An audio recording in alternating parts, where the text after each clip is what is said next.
Programa Viva com Mais Saúde.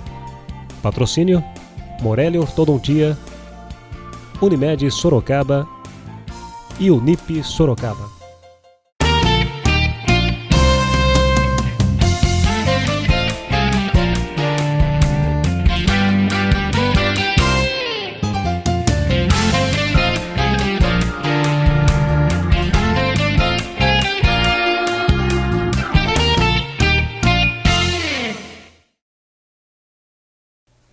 Mais um programa Viva com Mais Saúde, idealizado pela Fundação Baldino do Amaral, realizado pela TV Com e pela TV Web Jornal Cruzeiro do Sul. Hoje receberemos aqui em nossos estúdios Dr. Paulo Diniz, que é neurologista. Tudo bem, Dr. Paulo? Tudo bem, graças a Deus. Dr. Paulo é professor de neurologia na Faculdade PUC, aqui de Sorocaba, no campus de Sorocaba, e também é responsável pelo Centro de Referência ao Tratamento de Esclerose Múltipla do Conjunto Hospitalar de Sorocaba. Esclerose múltipla será o tema que nós estaremos abordando hoje com o Dr. Paulo, que é especialista no assunto. Muito obrigado pelo convite e obrigado por eu estar esclarecendo essa doença que faz parte de uma rotina de poucos pacientes, mas muito grave e deve ser conhecida.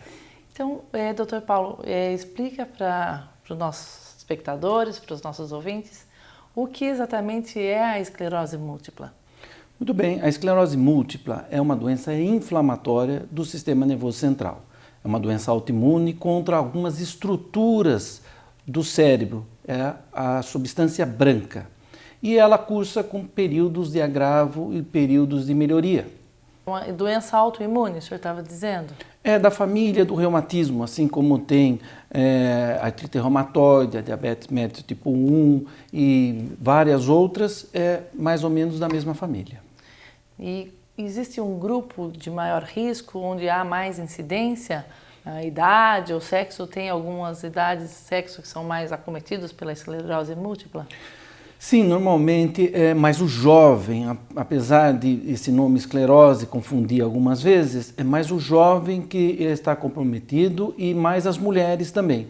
Então, em geral, 3 mulheres para cada um homem e na idade entre 20 e 40 anos de idade é que aparecem os primeiros sintomas, ou seja, na fase mais produtiva da sua vida.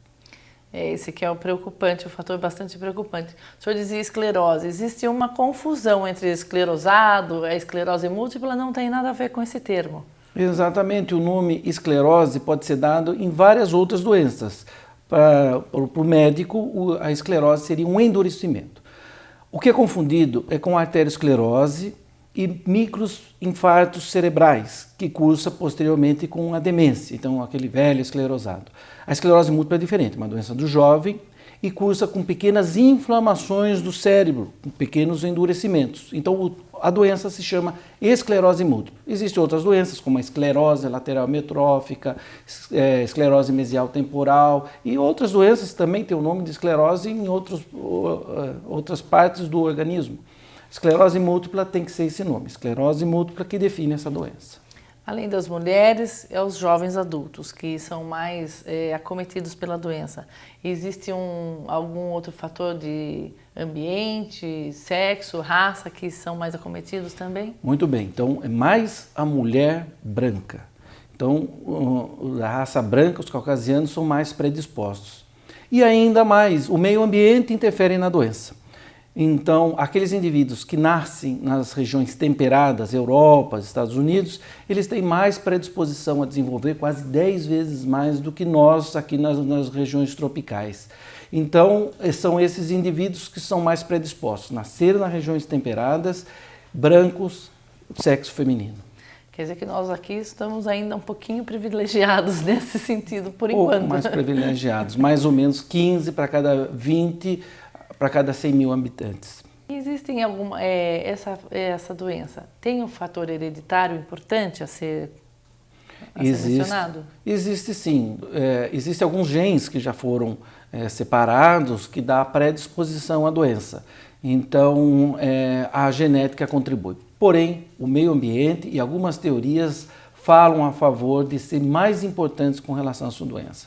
Uma delas é a vitamina D, Então, é uma maneira simplista de se pensar que nas regiões temperadas existe menos sol e as pessoas produzem menos vitamina D, então possivelmente seja relacionado isso. E na verdade, realmente a vitamina D participa em vários componentes da inflamação.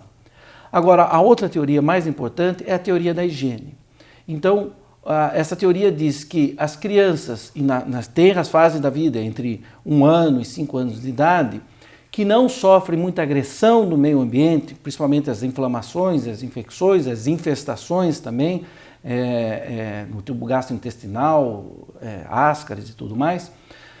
As crianças que não tomam contato com o meio ambiente não aprendem a reagir adequadamente à inflamação. Então essas crianças muito protegidas, muito limpinhas, numa fase posterior vão ter ou têm maior predisposição a desenvolver essas doenças inflamatórias, tanto as autoimunes como também as alergias. Por isso a gente pode dizer então que as crianças aqui mais tropicais, vamos dizer, saem mais, brincam mais na rua, sobem árvores, têm um contato um pouco com a sujidade do mundo normal, vamos dizer, uma sujeirinha normal até que faz bem para o sistema autoimune ficar adaptado às reações, às infecções, às doenças que são normais da infância.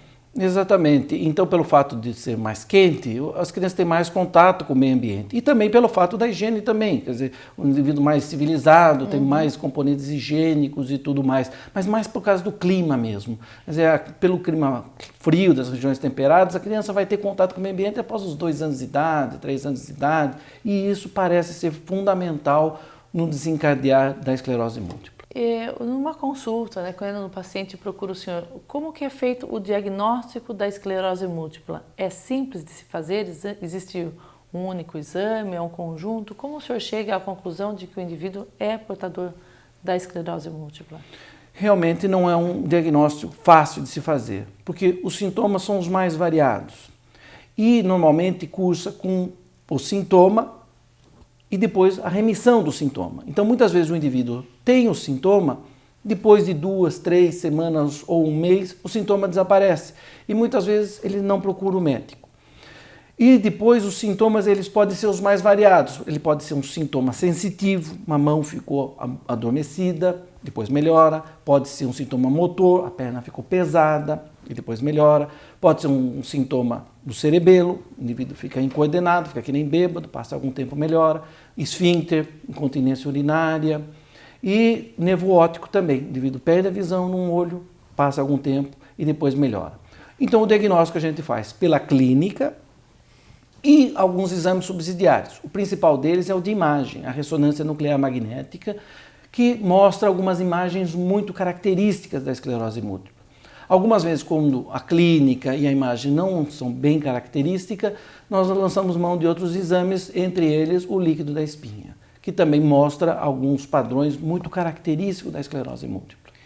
Pelo que o senhor disse, vamos dizer, os sintomas da doença, né? Um adormecimento de uma mão, de uma perna, uma dificuldade no caminhar, todos esses sintomas, me parece que eles se confundem muito com outras especialidades. Eu acredito que uma pessoa que sente algum desses sintomas não vai diretamente procurar um neurologista achando que está com algum tipo de problema neurológico. Ele vai num ortopedista, eventualmente num oftalmo.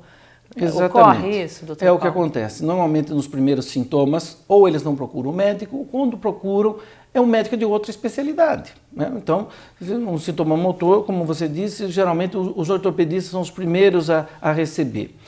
Se for um sintoma esfincteriano, o urologista, o ginecologista e o nervo óptico, o oftalmologista. Então, não é incomum na história do paciente, quando você faz o diagnóstico, você vê que ele já passou por outros especialistas. E não vamos dizer que é por falha desses especialistas, é porque normalmente isso não é pensado mesmo. E ainda não É tem difícil dado fazer o suficiente diagnóstico. ainda Para se estabelecer o diagnóstico, exatamente. Quer dizer, são sintomas que talvez se naquela fase fizesse os exames subsidiários ainda não iriam aparecer. Detectada a doença, o senhor fez os exames, que tipo de tratamento um paciente pode obter depois do diagnóstico feito? Existem 2 tipos de tratamento, que é o tratamento da fase aguda, quando se iniciam e está em pleno sintoma naquela fase. Então, é um tratamento anti-inflamatório. E depois existe o outro tratamento que é para evitar os surtos, evitar a progressão da doença. Os tratamentos de primeira linha são aqueles, o interferon, acetato de glatiramer, que faz injeções subcutâneas ou intramuscular. A pessoa mesmo pode fazer essas injeções? Elas são como aprendem... aquela canetinha que os diabéticos usam? Exatamente. E eles aprendem a fazer, existem as enfermeiras especializadas que ensinam, e é muito importante que eles façam também, porque eles se sentem menos doentes, eles mesmos fazem, entram na rotina do dia a dia e tudo mais. Não precisa procurar um hospital ou uma clínica para ser feito o tratamento? De forma alguma. Eles mesmos fazem. Tem alguns efeitos colaterais na injeção, eles fazem a injeção, eles sentem como se tivessem gripado no dia seguinte, uma febre meio baixa, mas isso tende a melhorar com o tempo. Então é muito importante que eles mesmos façam a autoinjeção. E outras medicações que estão surgindo, é uma doença muito estudada na Europa e nos Estados Unidos, pela alta frequência que eles têm lá. É muito comum eles verem um jovem debilitado, eles mesmo perguntam, é esclerose múltipla? Quer dizer, todos eles conhecem a doença. Que lá em Europa, Estados Unidos é muito são comum. 10 vezes mais frequente do que na nossa região. Mas mesmo assim, 10 vezes menos, ainda nós temos uma alta prevalência. A doença, ela se comporta sempre do mesmo jeito? Então, infelizmente, nós não temos nenhuma pista que possa dizer que aquele paciente vai evoluir bem, os sintomas são a menos e talvez até nem precisasse de tratamento, não há como. Então, em geral, quando se faz o diagnóstico da doença, se preconiza o tratamento para evitar a progressão da doença. Não há nem pista com relação à clínica, nem da imagem, nem da espinha, que possa dizer com segurança o modo evolutivo daquele determinado paciente. Então, só voltando um pouquinho à minha pergunta, o tratamento, ele é feito por um longo período? Em geral, o tratamento não foi definido quando deve ser parado, porque o tratamento ele é recente, a medicina é recente, são 20 anos que iniciaram os tratamentos que interferem na evolução natural da doença. E os estudos se fazem, gastam muito dinheiro para estudar qual o remédio. Então é pouco provável que eles gastem muito dinheiro para falar quando parar o remédio. Isso é mais difícil. Mas nós agora estamos entrando numa fase que nós médicos, pela nossa vivência, estamos podendo dizer, olha, vamos tratar uns 5 ou 10 anos, se o paciente evoluir muito bem, pode ser tomado essa iniciativa de tentar parar o tratamento. Mas, a princípio, grandes estudos não pode se dizer quando deve parar o tratamento e, a princípio, é de longo prazo. Mas eles são eficientes? Quer dizer, evita-se algumas crises, evita-se o agravamento da doença? Que benefício o paciente tem diante do tratamento? Os estudos mostraram, quando você faz controle entre pacientes tomando medicação e pacientes tomando placebo, eles evitam em torno desses de primeira linha 40% de novo surto ou de novas imagens na ressonância. Então isso quando você faz o estudo controlado. Na prática do dia a dia, quando você está fazendo o tratamento, você nota que até isso um pouco mais. Os novos medicamentos que estão surgindo, eles protegem mais ainda, em torno de 70% a 80% de estabilidade da doença. O contratempo são os efeitos colaterais. Como eles são imunossupressores, o indivíduo tem maior chance a ter algumas determinadas infecções. E esses surtos que o senhor nos refere, o que seriam esses surtos para que nós podemos entender melhor? É um período em que aumenta a inflamação no sistema nervoso central. Então, apesar da doença ter uma inflamação de base, algumas determinantes, e às vezes até determinantes ambientais, fazem com que haja um aumento da inflamação naquele determinado ponto. Um desse efeito ambiental é o período pós-estresse. Então, durante um estresse, existe muita liberação de componentes imunossupressores próprios do organismo. Então, o indivíduo, durante o estresse, ele está relativamente controlado com a doença. Se o estresse para, e principalmente um estresse agudo, o indivíduo tem chance de ter um agravo da doença. Isso ocorre também durante a gestação. A gestação, a mulher que tem a esclerose múltipla, ela está relativamente protegida contra a doença. Após o parto, 2, 3 meses depois, é altamente possível essa mulher ter um surto da doença nesse período pós-parto. Então quer dizer que uma portadora de esclerose múltipla, porque como o senhor disse, essa é uma doença que acomete jovens adultos, então principalmente mulheres, ela ainda assim tem chance de engravidar, ela pode vir a gerar um filho sem grandes problemas, acompanhada, evidentemente, de um médico? É uma pergunta muito comum que elas fazem, ainda mais as jovens que não tiveram ainda filhos fazem. Elas podem ter, sim. controlado a medicação, porque nós não sabemos muito da medicação, o efeito sobre o feto. Então se faz uma programação, suspende a medicação e ela pode engravidar e durante o período que ela vai estar na gestação, ela vai estar protegida com a doença. No período pós-parto também se faz uma programação toda para essa fase que ela existe maior chance dela desenvolver a doença, então se faz o tratamento específico por esse período pós-parto. Todo um cuidado é tomado, mas elas podem se engravidar e levar a sua vida normal. E a rede pública, como ela tem algum tipo de tratamento que seja oferecido para o paciente que precisa procurar um auxílio da medicina pública? Sim, o tratamento pode ser feito na via pública, não só o tratamento, o Conjunto Hospitalar de Sorocaba, nós temos centro de referência para o tratamento da esclerose múltipla, mas não só o tratamento, como também a terapia. E a terapia não é barata, a terapia é cara, mais ou menos R$4.000 por mês.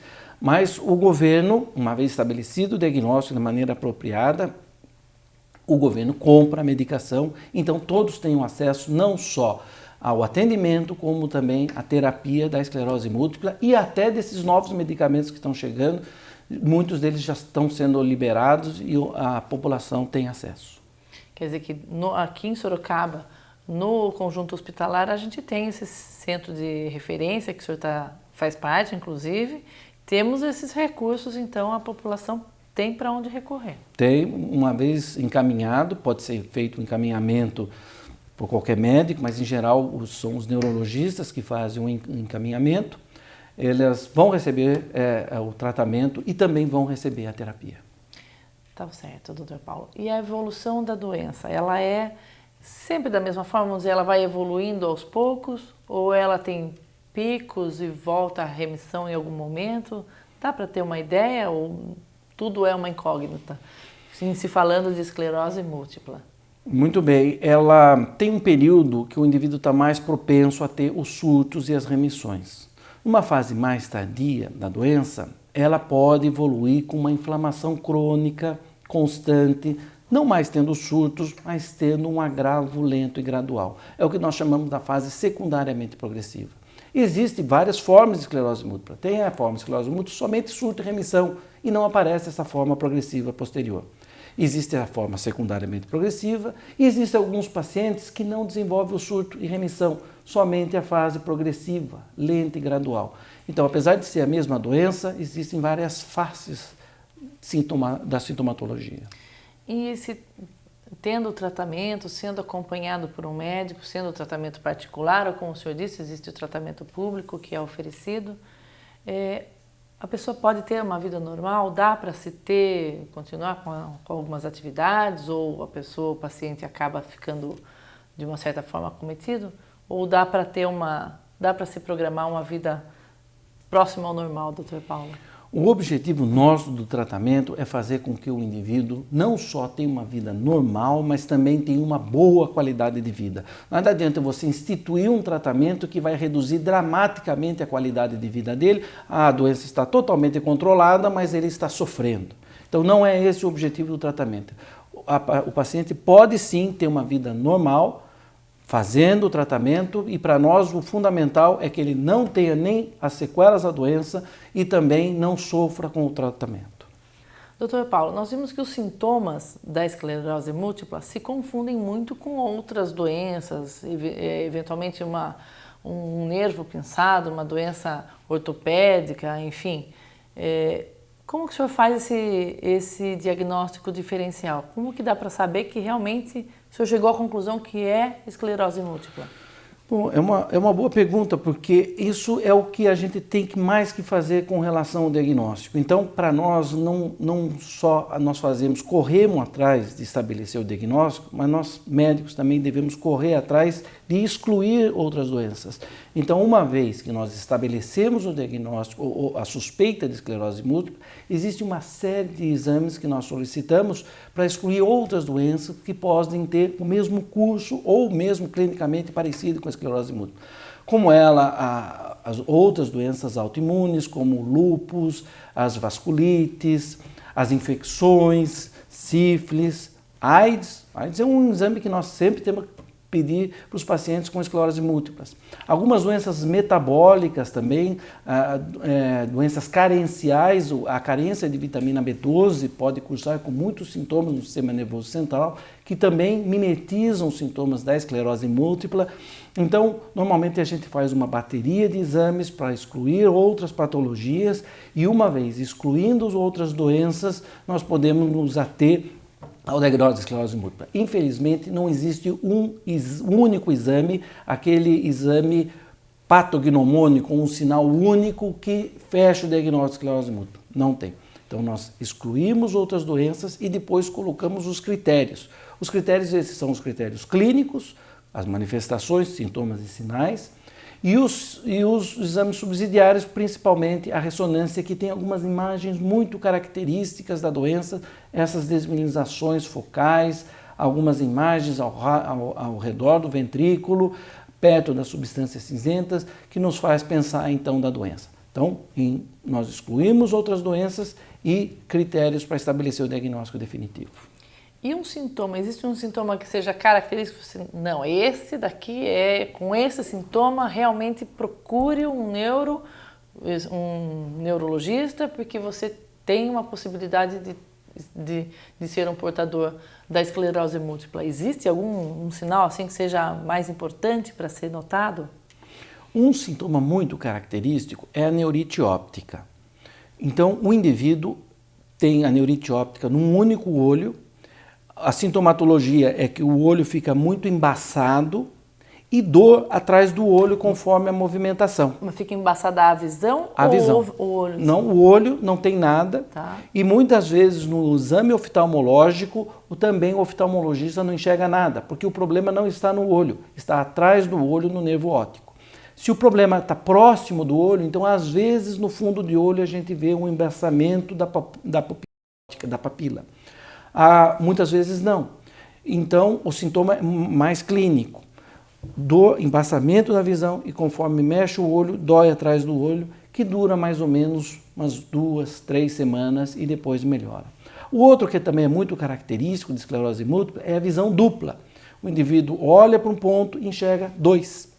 Então, geralmente quando isso tem uma apresentação súbita, com melhora posterior, uma das primeiras coisas que a gente pensa é na esclerose múltipla. Ou seja, qualquer sintoma neurológico, de envolvimento no sistema nervoso central, que tem um aparecimento rápido e também um desaparecimento rápido, devemos pensar na esclerose múltipla. Quer dizer, esses sintomas, eles vêm e vão sem sem aviso prévio. E às vezes sobra sempre um restinho. A grande preocupação para nós da esclerose múltipla é esse o que sobra, que nós vamos chamar da sequela. Então, de cada surto sempre sobra alguma coisinha. E isso vai se acumulando com o tempo, 20 a 25% dos pacientes podem cursar com essa sequela mais acentuada, evoluindo até para uma dependência de uma cadeira de rodas. Esse indivíduo, por exemplo, que ele teve um sintoma ocular, vamos dizer assim, ele também pode ter um sintoma em outro lugar do corpo, ou ele vai sempre ter essa insistência nessa parte do organismo, Dr. Paulo? É muito raro até o indivíduo ter sempre o mesmo sintoma. Se ele tem sempre o mesmo sintoma, até a gente deve pensar em outra doença. Geralmente o indivíduo tem uma sintomatologia numa parte do corpo, uma manifestação clínica, mas posteriormente ele vai ter outro sintoma, porque não existe uma parte do sistema nervoso central mais suscetível, não existe. Então, normalmente o indivíduo tem vários sintomas no decorrer da sua doença. Se ele tiver somente num ponto, deve-se excluir uma outra doença. Então, ela pode variar os aparecimentos. Sim, é sempre variado mesmo, Quer dizer, é comum. Ele ficaria procurando vários especialistas, uma hora no olho, outra hora no pé, conforme os sintomas que forem aparecendo. Exatamente, e por isso que o nome da doença é esclerose múltipla, porque são múltiplos pontos de inflamação da doença. Está aí com o conhecimento nos mostrando aqui. O senhor fala que é uma doença autoimune. Existe algum tipo de prevenção que se possa fazer, algo que se possa pensar que ajude a diminuição da aparição da doença? Como se fosse uma vacina, não é isso? Infelizmente, ainda não existe, mas existem muitos estudos e até muitas teorias. Conforme eu já disse, a teoria da higiene, então uma das coisas que nós poderíamos fazer é evitar o excesso para as nossas crianças em tenra idade. Excesso de limpeza não é adequado. Também o excesso de sujeira não, aí vale a velha máxima, nada em excesso faz bem.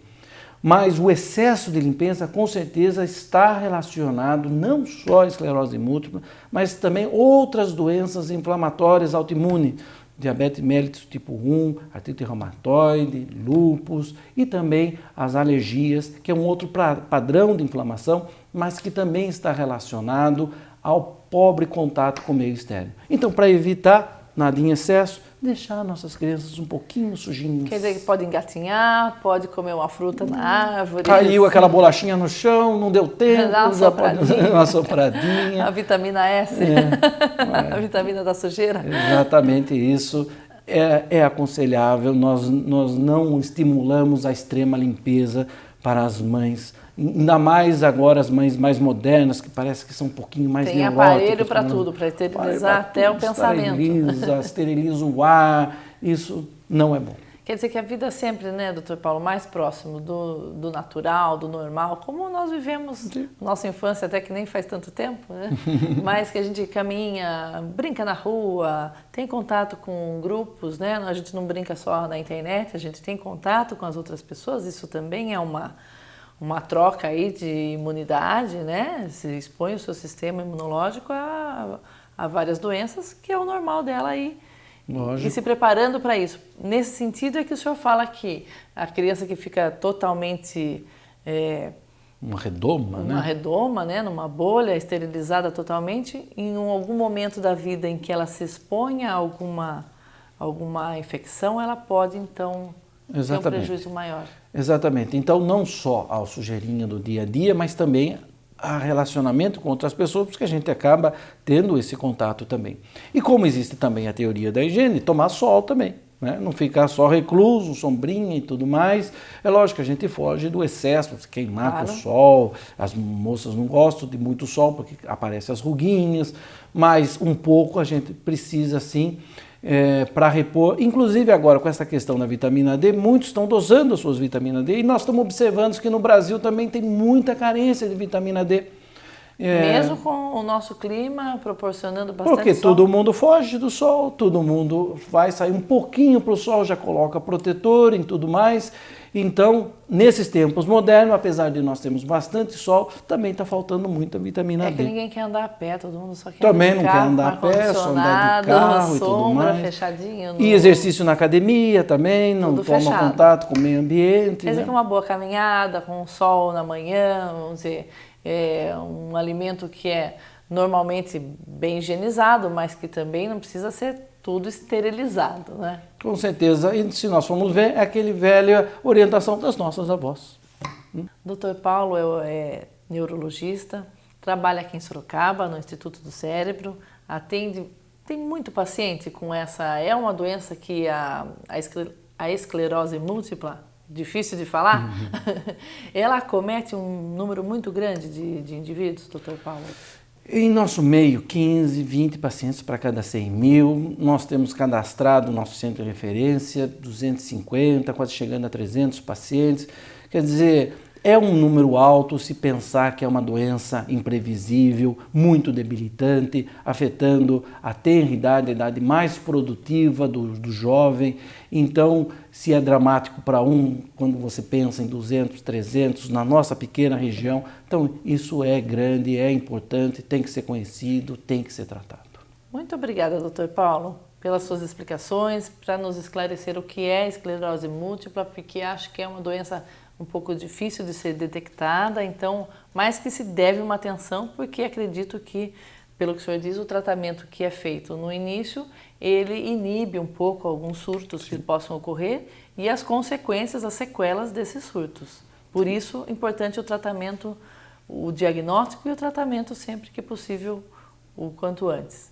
Perfeito, porque enquanto se tem o tratamento e tem a terapia, quer dizer, é dramático não se fazer o tratamento. Tá certo, Dr. Paulo, muito obrigada. Eu também agradeço. E ficamos aqui com mais um programa Viva com Mais Saúde, sempre com a participação de médicos, especialmente da nossa cidade de Sorocaba. Agradecemos a sua audiência e até o próximo programa.